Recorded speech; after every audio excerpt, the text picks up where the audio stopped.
Let's go right to William La Jeunesse to break it all down. William. Well, Jesse, it doesn't mean they'll be released immediately, but they could in a matter of weeks or maybe a month or so. So this recommendation for resentencing will now go before a judge. That judge will hear any mitigating circumstances of the crime, which of course has now come up with this new letter and this new victim coming forward. But also there are some objections, some from family members that will oppose their release. But what Gascon said here is, listen, they were originally sentenced to life without parole. Now he wants that charge, in a sense, be released to murder, which has a lesser period of time. And then given that they've already spent 30 years in prison, he said they would be eligible for an immediate release if the judge doesn't agree to that. So the two new pieces of evidence really quickly. One is a letter that came up that basically says that, confirming that before the murder, that their father physically, sexually abused them. That came out. And the second thing that came out is an individual who came forward who is a member of a boy band, a young man who also claims that he was raped by the boy's father, Jose Menendez.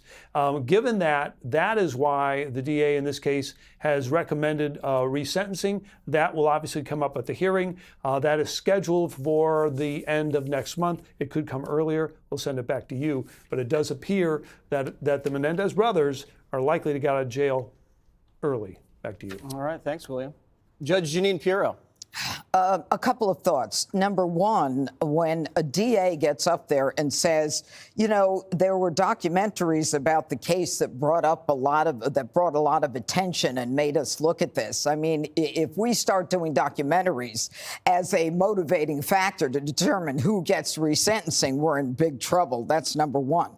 Number two is this is one of the most vicious, horrific crimes that I've ever seen, and I spent 30 years doing this.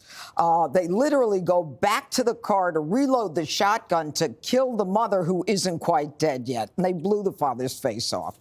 Now, the second thing is 50 years to life is what a sentence would be for a double homicide in California. Now, they've served 30 years.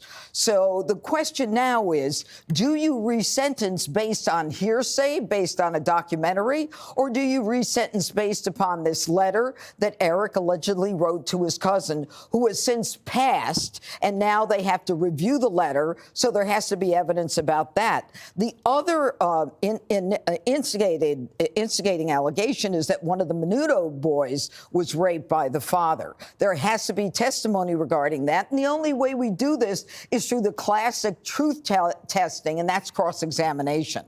So I doubt that this is going to happen as quickly as they think. I fear that, you know, public demand shouldn't be the motivating factor for a release of these two individuals who committed a horrific crime. And by the way, you know, less than 26. They weren't kids.